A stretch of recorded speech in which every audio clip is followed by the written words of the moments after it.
Amis du jour, bonjour. Amis du soir, bonsoir. La suite des aventures avec Cécile Pansu, comptable public, et Georges Souiri, ça sera pour la vidéo suivante.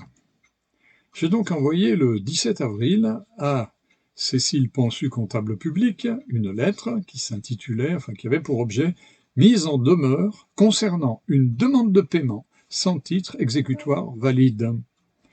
Chère Cécile Pansu, je fais suite à votre correspondance du 27 mars 2025 me demandant un paiement de 701 €, majoré de 70 € au nom du Centre des finances publiques.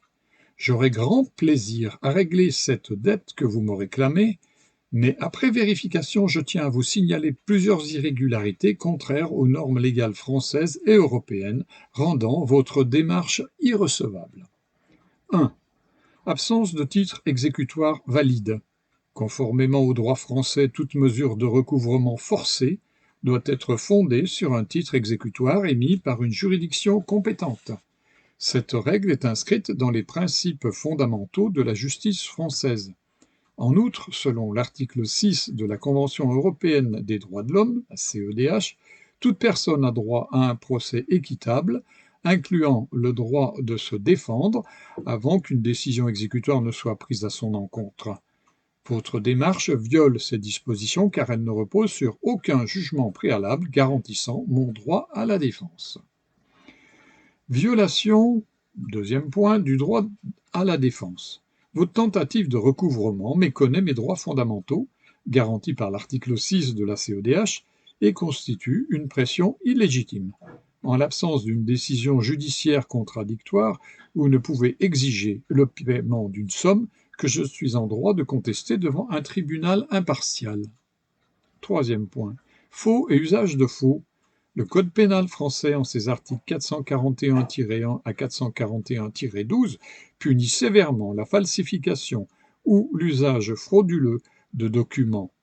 Si votre demande inclut un document présenté comme ayant force exécutoire, mais émis unilatéralement par votre organisation et ou le créancier, cela pourrait constituer un faux et usage de faux.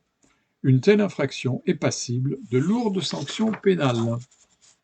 En conséquence, je vous mets en demeure de cesser immédiatement toute tentative de recouvrement à mon encontre en l'absence de fondement légal et vous conseille fortement de vous dessaisir du dossier car les vices de procédure dans votre démarche à mon encontre sont déjà très nombreux au-delà des arguments cités dans ce courrier et vont de facto, à terme, se révéler contre-productifs pour les intérêts de votre société privée. Je vous informe que toute persistance de votre part dans ces démarches illégales pourrait entraîner des poursuites judiciaires pour harcèlement, abus de procédure et atteinte à mes droits fondamentaux. Je rappelle enfin que toute intervention à mon domicile ou toute autre forme de pression sera également signalée aux instances compétentes. Mon consentement éclairé pour toute chose me concernant de près ou de loin doit m'être demandé de manière systématique. Le silence ne présume pas de mon acceptation.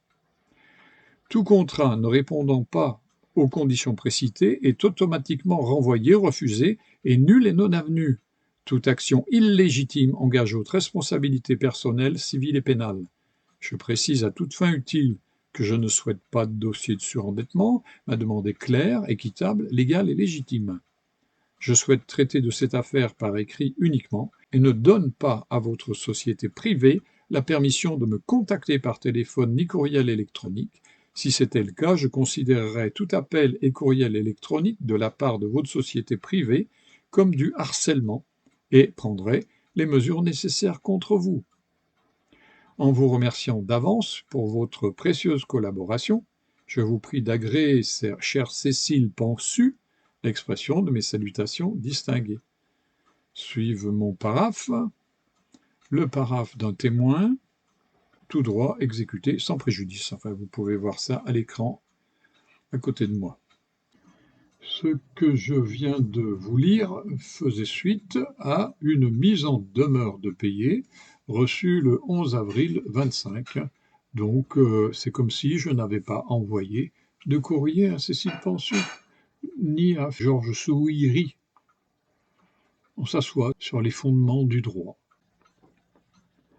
Comme à son habitude, Cécile Pansu, comptable public, incapable de répondre au courrier que je lui ai envoyé, transmet le bébé à Georges Souiri, lequel me transmet une lettre ordinaire dont l'objet est « Votre courrier du 16 avril 2025 » que je vous ai lu, non-consentement au paiement de la taxe foncière, c'est ce qui marque. Alors que moi, mon objet, c'était mise en demeure concernant une demande de paiement sans titre exécutoire valable.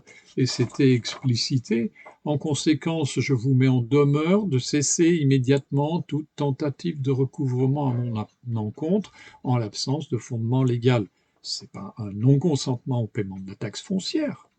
Bon, il a, dans son courrier, qui est le même que celui que je vous avais déjà raconté une autre fois, il a ajouté « Vous n'avez pas à fixer les conditions pour vous acquitter de vos obligations fiscales. » D'où tire-t-il une quelconque autorité sur moi, être humain, vivant?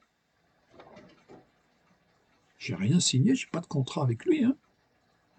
Et bien entendu, le dernier mot, c'est « Je vous invite à régulariser votre situation ». Voilà, pour régulariser la situation, j'ai donc décidé d'envoyer un courrier à Georges Souiri et d'autre part, le même, à la Direction générale des finances publiques à Bercy. L'objet de mon courrier, c'est mise en demeure d'annulation, d'extorsion illégale et illégitime. Je cite la Déclaration des droits de l'homme et du citoyen de 1789, article 2, on change de registre cette fois. Le but de toute association politique est la conservation des droits naturels et imprescriptibles de l'homme. Ces droits sont la liberté, la propriété, la sûreté et la résistance à l'oppression. Cher Georges Souiri, faisant suite à votre courrier du 23 avril 25, j'aurai grand plaisir à régler cette dette de 701 euros, majorée de 70 euros, que vous me réclamez, à condition que vous me fassiez parvenir les preuves qui infirment les assertions suivantes. 1. N'est-il pas vrai que vous vous adressez à moi en tant que combattant de l'armée en m'appelant par monsieur, alors que je suis seulement un civil qui ne fait pas partie de l'armée? Monsieur. Deuxièmement, n'est-il pas vrai que vous vous adressez à moi en tant que personne juridique ou société privée avec mon nom et prénom en lettres capitales et en contractant avec moi sans mon consentement? 3. N'est-il pas vrai qu'une société privée doit avoir un contrat signé entre vous et moi en bonne et due forme avec les termes facture et valeur? 4. N'est-il pas vrai que la direction des finances publiques est une société privée en lieu et place d'un établissement public et que donc vous travaillez pour une société privée? Cinquièmement, n'est-il pas vrai que la DDFiP Vaucluse est un établissement secondaire de la Direction générale des finances publiques, ayant le numéro LEI 96 95 00 ELHVVYO, non, c'est O, 48 GHJ 48, qui lui permet d'investir en bourse, ce dont vous êtes partie prenante? N'est-il pas vrai que la République française présidence n'est pas un gouvernement, mais bien une société privée, puisqu'elle possède également un numéro DUNS 542 472 212 et un numéro LEI, je vous en fais grâce, qui lui permet d'investir en bourse et dont vous êtes partie prenante? 7. N'est-il pas vrai que toute SATD doit être accompagnée par un titre exécutoire délivré par un juge, que sans ce titre exécutoire, cela représenterait un vice de procédure? N'est-il pas vrai qu'un titre exécutoire est une décision ou un acte notarié qui doit comporter la formule exécutoire qui est apposée, selon le cas, par le greffier de la juridiction qui a rendu la décision ou par le notaire qui a adressé l'acte contenant une obligation? 8. N'est-il pas vrai qu'il est requis de présenter cette décision ou contrat daté et signé à l'encre fraîche par les deux parties et non photocopié, et qui lirait les deux parties avec nos deux signatures? 9. Où est ce contrat signé de ma part et l'extrait de compte reprenant tous les mouvements éventuels, la preuve de cette créance de 771 € que vous me réclamez? 10. Où sont les détails de ces factures que vous me réclamez comme amende forfaitaire majorée? 11. N'est-il pas vrai que tout individu a droit à la vie, à la liberté et à la sûreté de sa personne? Article 3 de la Déclaration universelle des droits de l'homme. Tout individu a droit à la vie, à la liberté et à la sûreté de sa personne, souligne l'élément humain en jeu. Seuls les êtres humains peuvent jouir de ces droits. Tout individu doit donc être lu à la lumière du reste de l'article et défini pour exclure les sociétés et autres entités artificielles incapables de jouir de la vie, de la liberté et de la sécurité de la personne, et inclure uniquement les êtres humains. Attendu que je crois comprendre et pouvoir affirmer qu'un être humain et la créature statutaire ne sont pas une seule et même chose. Une distinction s'opère entre l'humain et ce que l'humain possède, sa personnalité juridique. Une personnalité juridique ne saurait être confondue avec un être humain vivant. 12e point. N'est-il pas vrai que tout être humain possède la personnalité juridique et jouit pleinement des droits civils? N'est-il pas vrai qu'une personnalité juridique est une personne artificielle? N'est-il pas vrai qu'une entité telle qu'une société créée par la loi est dotée de certains droits et devoirs légaux d'être humain, qu'une entité réelle ou imaginaire, aux fins du raisonnement juridique, est traitée plus ou moins comme un être humain?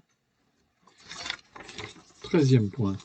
N'est-il pas vrai que toute personne a droit en tout lieu à la reconnaissance de sa personnalité juridique dans la Déclaration universelle des droits de l'homme, article 6? N'est-il pas vrai que chacun, être humain, que chacun, être humain, peut être reconnu en tant que personne devant la loi? N'est-il pas vrai qu'il s'agit d'un droit qu'un être humain possède, mais il n'y a aucune obligation pour lui, l'être humain, d'accéder à cette reconnaissance, si celle-ci limite et restreint un droit humain fondamental? 14. N'est-il pas vrai que je ne suis pas créé par la loi, mais né dans l'existence, que par la loi, la personnalité juridique ou créature statutaire ne possède pas certains droits et libertés d'être humain, alors que je suis un être humain? 15. N'est-il pas vrai que personne ne peut me forcer à être reconnu comme créature statutaire, ce qui aurait pour effet de limiter et d'invalider les droits de l'homme, et que toute tentative en ce sens constitue une violation des principes de justice fondamentale? 16. N'est-il pas vrai que chacun a le droit de posséder des biens, seul ou en association avec d'autres, et que nul ne peut arbitrairement être privé de sa propriété? 17. N'est-il pas vrai que la police, les forces de l'ordre, ne peuvent pas m'obliger à être reconnu en vertu du code criminel en tant que personne constituée en société au sein de la municipalité dans laquelle je réside? Si un agent m'impose cette reconnaissance, cela ne constitue-t-il pas une violation de mes droits et libertés fondamentaux? 18. N'est-il pas vrai que tous mes biens sont une propriété privée et m'appartiennent en tant qu'être humain sous ma personnalité naturelle? Que mes biens personnels sont privés et ne doivent pas être présumés détenus sous un titre qualifié? N'est-il pas vrai que tous mes biens, qu'ils soient immobiliers ou meubles, sont sous l'administration de moi seul, et aucun agent ou représentant du gouvernement n'a le droit, ni mon consentement, de réglementer ou de tenter de contrôler mes biens, sauf en cas de violation du droit commun? N'est-il pas vrai, pour le 19e point, que je suis un être humain né libre selon le droit international, ni plus ni moins? N'est-il pas vrai que Les droits et libertés fondamentaux que j'ai énumérés ici sont reconnus à l'échelle internationale et constituent des obligations pour cet État signataire, la République française présidence. N'est-il pas vrai que mes droits et libertés sont altérés ou bafoués en raison des lois statutaires? 20. N'est-il pas vrai que les pouvoirs exécutifs n'ont pas respecté mes droits absolus, comme c'était leur obligation, selon le droit international, et que, par ailleurs, le système judiciaire est l'organe du pouvoir qui est là pour protéger et honorer mes droits absolus? N'est-il pas vrai en 21 que mon droit de rester sous ma personnalité naturelle est absolu, donc mon droit à l'autodétermination, mon droit de disposer librement de mes richesses et ressources naturelles, donc libre de toute obligation, mon droit de garder ma subsistance, ne peuvent faire l'objet d'une dérogation. 22. N'est-il pas vrai que le gouvernement est lié par les lois internationales contenues et exprimées ici concernant les droits absolus? N'est-il pas vrai que s'engage à respecter la formule signifie que le gouvernement ne peut pas interférer avec ses droits et qu'il doit les reconnaître comme préexistants et ne doit pas créer de lois ou de politiques qui les violent ou les limitent? 23. N'est-il pas vrai que mes droits absolus ne sont pas soumis aux limitations? Toute tentative légale d'imposer des conditions sur eux est illégitime. N'est-il pas vrai que ce n'est pas seulement illégal, mais c'est également un acte de contrôle déguisé en gouvernance? 24. N'est-il pas vrai que le gouvernement agit en dehors du champ de son autorité légale, qu'il n'a pas le droit de supprimer mes droits absolus et qu'il viole l'état de droit en imposant des cadres statutaires qui contredisent les droits absolus? Par conséquent, le gouvernement cessera de recourir aux lois statutaires pour imposer des limitations là où il n'en existe pas légalement. Sans l'envoi de ces preuves sous 10 jours, avec divulgation complète, et ce sous serment et sous l'entière responsabilité commerciale, je considérerais être victime d'une tentative d'extorsion de fonds et je proclamerai irrévocablement tous mes droits humains naturels avec dommages et intérêts. Mon consentement éclairé pour toute chose me concernant de près ou de loin doit m'être demandé de manière systématique. Le silence ne présume pas mon acceptation. Les raisons et les circonstances d'un engagement doivent être dévoilées clairement, sans ruse, malice ni tromperie, en langue française d'usage, et les conditions négociées et validées par un accord contractuel rédigé et adressé à mon prénom et nom, juste avec une majuscule, signé à l'encre fraîche par toutes les parties concernées. Tout contrat ne répondant pas aux conditions précitées est automatiquement renvoyé, refusé, est nul et non avenu. Toute action illégitime engage votre responsabilité personnelle, civile et pénale. Je précise à toute fin utile que je ne souhaite pas de dossier de surendettement. Ma demande est claire, équitable, légale et légitime. Je souhaite traiter de cette affaire par écrit uniquement et ne donne pas à votre société privée la permission de me contacter par téléphone ni courriel électronique. Si c'était le cas, je considérerais tout appel et courriel électronique de la part de votre société comme du harcèlement et prendrais les mesures nécessaires contre vous. En vous remerciant d'avance pour votre précieuse collaboration, je vous prie d'agréer, cher Georges Souiri, l'expression de mes salutations distinguées.